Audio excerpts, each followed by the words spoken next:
قدمنا مستوى جيد خلال الشوط الثاني رغم النقص ورغم اللاعبين اللي 9 لاعبين أول مرة يشاركون على ملعب الشعب ولاعبين من رديف والشباب استعانينا بهم لسد النقص العددي، والحمد لله يمكن شاهدتوا الشوط الثاني احنا قدرنا نتحكم بسير المباراة من خلال التغييرات، لكن الهدف اللي اجى يمكن هي فرصة أو فرصتين قدر يسجل، وهذا نقول الفريق اللي يمتلك نوع من اللاعبين الجيدين لاعبين منتخب والخبرة. يمكن بسبب الحظر موسمكم راح يكون صعب للنهاية؟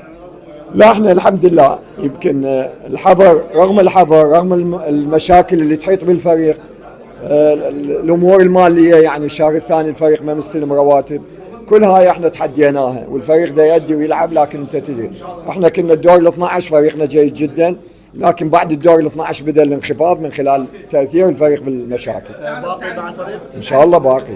انا الحمد لله لحد الان يعني المهمه اللي جت عليها انجزتها بكل ما يعني لان الفريق الان مو ضمن فرق الهبوط.